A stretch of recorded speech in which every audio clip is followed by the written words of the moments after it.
फर्केको अब एकदमै राम्रो भएछ मेरो एक्सपेक्टेड भन्दा राम्रो भयो किनकि नेपालीमा A+ आउनु खोज्नु इट्स लाइक आउनु खोज्नु हेलो गाइज सेवारो welcome back to my YouTube channel. आशा छ तपाईँहरू सन्चै हुनुहुन्छ। म पनि एकदमै सन्चै छु। आज मलाई बिहानदेखि एकदमै अल्छी लागिरहेको थियो क्या, भ्लग बनाउने मनै थिएन। तर पनि आज बहिनीले फेरि बिहानदेखि उसको कलेजमा सर्टिफिकेट ल्याउनुको लागि जानै पर्ने अरे क्या, जाउँ कि जाउँ भनेर फाइनली जानै पर्ने स्थितिमा पुगेँ म पनि। अनि अब रेडी भएर जानै पर्ने हुँदाखेरि चाहिँ जाँदा भ्लग पनि बनाऊँ न त यसो भनेर मैले पनि सोचेँ क्या। अनि ठिकै छ नि त, कन्टेन्ट नभएको बेला यसो भर्खर खोलेको अब च्यानललाई, त्यही भएर अब कन्टेन्ट पनि हुने भन्ने सोचले म पनि ओके भने क्या। त्यही भएर अब फाइनली रेडी भएर आज बहिनीको रिजल्ट भन्दा पनि त्यो फाइनल एक्जामको रिजल्ट चाहिँ होइन, अब टेस्ट एक्जामको हो। तर पनि अब टेस्ट भए पनि अब रिजल्ट त लिनै पर्ने भयो हुन्छ साथीहरू। अनि त्यही भएर आज कस्तो रिजल्ट आउँछ तपाईँहरूलाई पनि देखाउने छु। सुरुदेखि अन्तिमसम्म हेरेर माया गरिदिनु होला। यो म त वाक्कै लागिसक्यो क्या। अब मै साथी पनि दिनु जाने अरे, अब मै छिटो पनि गर्ने अरे। अब उयो मेन सर्टिफिकेट ल्याउनु जाने मान्छे उयो ढिलो गर्नु अरे क्या। अब यस्तो चाहिँ हुँदैन है। लु वाक्कै लागिसक्यो क्या। अहिले म जाँदिनँ कि भन्ने पनि छ। फेरि आफ्नै यहाँनिर अलिकति कन्टेन्टले गर्दा मात्रै नभए म अघि यति बेला क्यान्सिल हानेर पनि सुतिसक्थेँ क्या साथीहरू। साँच्ची भनेको ल आफै भन्नु त तपाईँहरूले पनि वाक्कै लाग्दैन। उनीहरूकै काममा आफै ढिलो गरेर अनि आफै छिटो गरेर पर्खिँदा हुँदाखेरि तपाईँहरूलाई दिक्क लाग्छ। फाइनली गाइज हामी चाहिँ अब रेडी भएर जानु आँटेको कलेजतर्फ। अब हामी चाहिँ यहाँदेखि यहाँसम्म चाहिँ हिँडेर जान्छौँ। हिँडेर त्यहाँदेखि चाहिँ सिटीमै जानुपर्ने कुराकानी जिन्दगानी हुन्छ। अनि त्यहाँदेखि यही ढिलो गरेर यो राक्षस नि ढिलो गरेर एकछिन कस्तो घाम नि, घाम छ। त्यही माथि अब मैले चाहिँ सनस्क्रिम मात्रै लगाएर हिँडेको कि सनस्क्रिम अब के अरे घामबाट सेभ त हुँदैन यो भनाइ मात्रै हो। तर पनि त्यतिकै लाग्यो मैले। अब साथीहरू बाहिर यस्तो घाम लागिरहेको छ, अब कसरी जानु क्या। आम्मा झापाको घामले फेरि म जस्तो गोरोलाई भरि कहाँ बनायो भने त कसले चिन्दैन होला। फेरि गाउँ गयो भने गाह्रो छ हौ मलाई। अब हेर्नु यस्तो घाम लागिरहेको छ टन्ने। अब हेरौँ यहाँ यो घाममा हिँड्दाखेरि म एक परान गइजान्छु त के गर्नुहुन्छ, म त सक्दिनँ हौ। हेर्नु है साथीहरू यो भाची गएको छाता छ क्या। अब के साह्रो बिजोक देखाएको क्या यसले। अब हेर यहाँ यस्तो रेडी भएर लास्टमा चाहिँ भाची गएको छाता ओढेर त्यस्तो नगर्ने जानुपर्ने अरे क्या। अब लाज लाग्नुपर्ने अरे फेरि उसलाई चाहिँ। अब त्यति लाज नहुँदाखेरि किन्नु नि छाता होइन। अब यो छाता बोकेर जानुपर्ने अरे। यो छाता कसरी ओढेर जानु। अब यसले यो ओढेर जान्छ अरे। हेर्ने साथीहरू यसको अनुहार हेरेर चाहिँ यो छातालाई हेरौँ यस्तो छ क्या। अब के भन्नु क्या, म त वाक्कै हो। यस्तो घाम लागिरहेको छु कि साथीहरू हेर्नु न। म त वाक्कै लागिसक्यो। अब छाता बनाउँछ, अब भाँचेको छाता बनाउँदा हुन्छ। अब भन्नु केही पनि हुँदैन। अब यो ओढेर हिँड्नु अरे क्या। अब केही त हुँदैन। हुनु त अब नहुँदाखेरि अर्को छैन। अब यही ओढेर जानु नओढौँ न के अब यो ओढेर जानुपर्ने हेर यसले के गर्नु खोजेको। यसले बेइज्जत गर्नु खोजेको कि यो हेर यहाँनिर मलाई गाह्रो छ हौ। टोलको सबसे अब के लाग्छ भन। छाता हेर गफ हान्दै हिँड्दैछ कि, तर छाता चाहिँ सुन्नु न मलाई बढाएको छ। यस्तो छ कि जिन्दगी एउटा छाता पनि किन्नु नसक्ने तपाईँलाई सिधै फेरि नै हो क्या स्थिति। मेरो नाजुक हो कि यसको त अब गएको हामीहरू साथीहरू। यो चाहिँ यहाँ जाँदैछ है छाता उडेर। के साह्रो सक्दिनँ हौ म, गाह्रो छ हौ मलाई। म त्यहाँसम्म हिँडेर जाँदिनँ। यहीँसम्म यहीँ आइहाल्छ सिटी अटो। ए पर्दैन ल प्लिज हिँड्नु त। त्यो उडेर हिँड्यो तैँले के हाल्नु ओढ्थ्यो भनेर लिएर आएको। यसले ओढ्थ्यो भनेर ओढ्नै पर्ने होइन साथीहरू।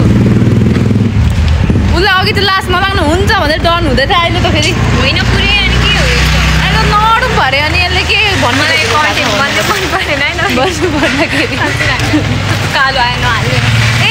कालो आएर त अब हेर न अघि चाहिँ खै के भन्दिनँ। तर यहाँ हामी चाहिँ यो सिटीमा जानु आँटेको। किन थाहा हुँदैन के कुरा गरेको। कलेज थाहा नै हुँदैन क्या प्रायः कसैलाई। अङ्कललाई थाहा भइहाल्छ नि सिटी कुदाउने मान्छेलाई। सिटीलाई चाहिँ उखालेर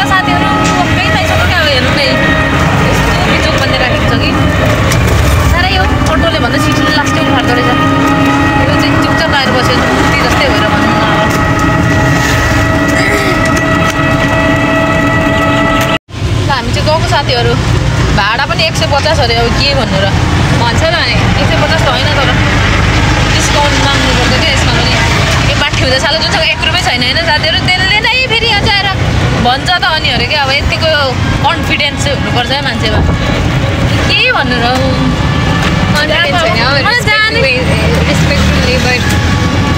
चुप लाग्छ होला जे भए पनि हो नि त होइन कस्तो मलाई कस्तो निन्द्रा लाग्दैछ मेरो रिजल्ट तेरो रिजल्ट आलु आउँछ आज गएको हामी अब सिटीमा पलायो के साह्रो मुक्ति चोकको माहौल जाँदैछु हामी साथीहरू यसको चाहिँ फोन आएर उसको साथीले अरे साथीले के भन्ने हो खै भनेको स्मारिका म कलेज आइपुग्नै आँटेँ आइपुगेँ कलेज अब हप्ता पुगिसकेँ कपाएर हैरान छ साथीहरू के भन्नु मलाई चाहिँ अर्काको काम गर्न एकदम मनपर्छ क्या ल मलाई अरूको काम गऱ्यो भने सुकुन मिलेको महसुस हुन्छ क्या साथीहरू त्यही भएर म अरूको काम गर्दाखेरि एकदम रमाइलो लाग्छ त्यही भएर भए पनि म आएको म यो भ्लग नबनाउँदा भए पनि बनाउने नभएको भए पनि म आउनु चाहिँ आउँथेँ अब यतिको जिद्दी गरेपछि किनभने मलाई अरूको काम गर्नु मनपर्छ क्या अब आफ्नो लागि त फेरि गरिदिँदैन अरूले तर म त यस्तो छुइनँ म चाहिँ गरिदिन्छु क्या 1000 को पैसा बोकेर आएको रहेछ अहिले चाहिँ साथीहरू चेन्ज चाहिँ रहेन रहेछ अङ्कलसँग हामीसँग पनि चेन्ज चाहिँ छैन भएको त 1000 रुपियाँ पैसा पनि बोकेर आइगयो के गर्नु गाह्रो छ हौ पैसा कमाउनलाई उफ फेरि गर्मी उस्तै त्यो छाता खोल्दै गर्दा साथीहरू घाम लागिरहेछ बेग्ता म कञ्चनजङ्घा कलेज जाने रोडमा चाहिँ टेडेङ टेडेङ टेडेङ यस्तो गर्मीमा चाहिँ बाहिर हिँड्नु सकिँदैन यस्तो हेर्दा मात्रै यतिको क्यामेरामा देखेको कि तर लास्टै गर्मी छ क्या बाहिर चाहिँ हिँड्नु चाहिँ नसकिने खालको हेर्दा त नर्मल छ नि होइन यो घाममा भन्ने गाह्रो छ हो तर साथीहरू हिँड्नुकै लागि चाहिँ फेरि कञ्चनजङ्घा टोल भनेको चाहिँ कलेज पनि रहेछ यो टोलै पो रहेछ यो मलाई थाहै थिएन है साथीहरू आज फर्स्ट थाहा पाएको मैले कञ्चनजङ्घा जाने कलेज जाने रोड चाहिँ फेभरेट सिनको हो त मजाले कलेजमा बस आउँदाखेरि स्कुल कलेजैसम्म चाहिँ पिच बनाउनु पर्ने क्या साथीहरू यसको फेभरेट के फेभरेट भन्नु यो होइन कस्तो फाइनली गाइड जाँदैछौँ हामी चाहिँ हिँड्दै जानु भन्यो यसले नै कन्टेन्ट पनि हुन्छ भन्यो अब होला नि त भनेर म पनि निस्केर हिँड्दाखेरि चाहिँ उहीँ त अरे तर उहीँ चाहिँ होइन अलिक परै रहेछ है यसले ढाँट्यो है मजाले रमाइलो छ ढाँटेको होइन पानीमा धन्दा घाम लागेन हिँडिराखेको बेला घाम लागेको भए चाहिँ फेरि म जाँदिनँ थिएँ म सिटीमै जान्थेँ सिटीमै के अरे त्यसमा जाँदिनँ थिएँ हिँडेर चाहिँ जाँदिनँ थिएँ यसलाई चाहिँ हिँड्नु मनपर्छ अरे तर त्यतिकै अहिले नाटक गरेको अरू बेला यो हिँड्नु भनेपछि एउटै मान्छे घरदेखि अनि हिँडिहाल्छ फाइनल साथीहरू कञ्चनजङ्घा कलेज आइपुग्यो क्या हामी फाइनली गाइड कलेजमा आइपुग्यो अब टक्क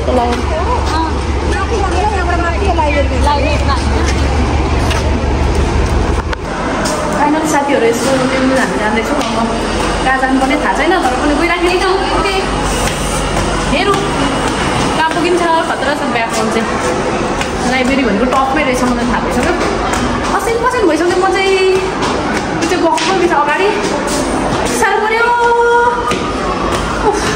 अनि उनीहरू चाहिँ रिजल्ट पर्खिरहेछन् यहाँनिर अनि मलाई चाहिँ अल्छी लाग्यो अनि यताउति क्यामेरा घुमाउँदै कलेज देखाइरहेको छु तर कलेज चाहिँ एकदम बवाल छ साथीहरू है तपाईँहरूलाई कस्तो लाग्यो मलाई त दामी लाग्यो कञ्चनजङ्घा कलेजको पछाडि ब्याकग्राउन्ड चाहिँ साथीहरू एकदम बवाल रहेछ हेर्नु आनन्द यहाँ बसेर हेर्नु चाहिँ है मुड अफ भएको बेला एकदम फ्रेस हुने खालको बहिनी चाहिँ रिजल्ट पर्खिरहेको छ म चाहिँ यता बाहिर बसिरहेको छु अब भित्र त्यहाँ सरहरूसँग अब हामी त जाने कुरा हुँदैन त्यही भएर साथीहरू म चाहिँ यता अब त्यहाँ माथि नै चाहिँ म चढेको थिइनँ क्या यो कलेजको मुनिसम्म अफिससम्म चाहिँ गएको यता टपमा चाहिँ आएको थिइनँ है आज फर्स्ट टाइम है किनभने म यहाँ पढेको होइन नि त बहिनीले मात्रै हो नि त भाइ बहिनीहरूले चाहिँ यहीँ पढेको म चाहिँ फर्स्ट टाइम हो त्यही भएर आज आएको एकदम रमाइलो लाग्यो सायद फर्स्ट टाइम भएर होला सायद तर पनि दामी छ है साथीहरू एकदम गर्मी उस्तै तर गर्मी पनि गर्मी छ क्या तर मलाई रमाइलो लागिरहेको छ गर्मी नै भए पनि अनि यहाँ बहिनी चाहिँ सरहरूसँग पुरा गफ गरिरहेको सरले बोलाउनु भयो अनि त्यही भएर खै के गरिरहेको छ फाइनली साथीहरू हामीले अब फर्केको रिजल्ट पनि लिएर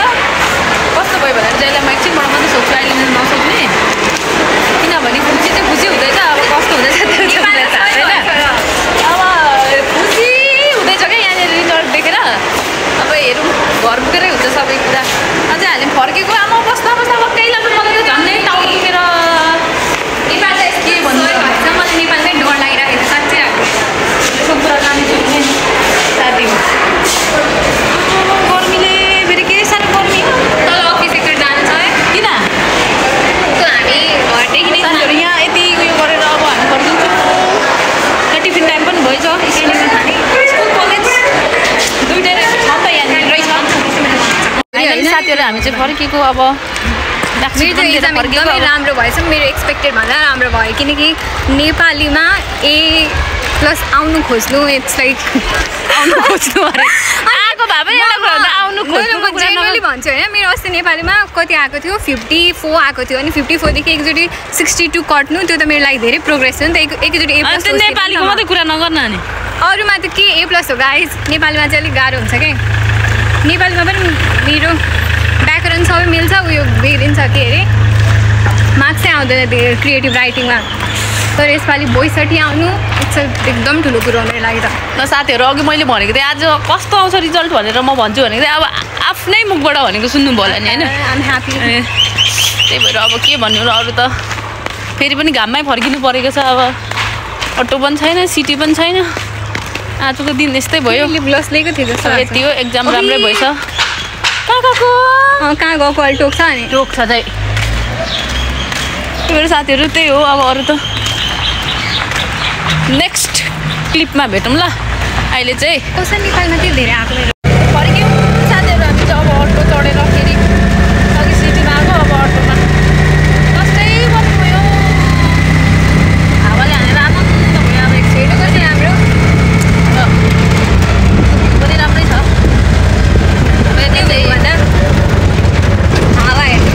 हावाले जहिले यस्तै भुटै बनाउँछ मलाई चाहिँ हिँड्ने पनि तर शीतल भयो अघि हिँड्छ हिँड्छ भइरहेको थियो त्यहाँमाथि सानो सामान किन्नु परेछ त्यहाँदेखि कहाँनिर रोक्ने फाइनल साथीहरू हामी निस्केर यता निस्केर पनि अब यहाँ कस्मेटिकमा सामान किन्नुपर्ने छ कि हाम्रो शिभा कस्मेटिकमा चाहिँ अलिक सस्तो मस्तोमा पाइ फाइनली साथीहरू सामान किनेर पनि फर्क्यौँ यहाँनिर सामान किन्यौँ छाता भाँचीको छातै ओढेर खेल्यो घाममा त काम पो लाग्दो रहेछ अघि त रिस लास लाग्दै थियो यो भ्लग हाल्नुभयो भने म त सिधै ढाल्छु अहिले त साँच्चै पर्ने भयो कि अब यो भ्लग हाल्नु यसले यो भ्लग किन नहाल्नु भन्दा चाहिँ अब के कुरा गरेको कि यसलाई राम्रै मात्रै यसलाई राम्रो गरेको मात्रै यसलाई भ्लग चाहियो अरे कि अब राम्रो जस्तो पनि हुन्छ त होइन साथीहरू अब यसले के भन्नु फाइनली साथीहरू हामी चाहिँ सबै काम सकेर कलेज पुगेर सर्टिफिकेट निकालेर अनि टक्क लाएर त्यहाँ मेरो काम पनि थियो त्यहाँ बाटोमा अनि त्यो काम पनि सकेर अनि त्यहाँदेखि आइपुग्यौँ रुममा फाइनली अनि म चाहिँ ल्यान्डिङ हानिदिएँ किनभने लास्टै गर्मी छ यहाँ फ्यान खोलिरहेको छु आनन्द भयो पहिलो रुममा आएर अब रिजल्ट पनि राम्रै भएछ अब अघि भनेको सुनिहाल्नु भयो सबैजनाले okay bye see you next blog bye by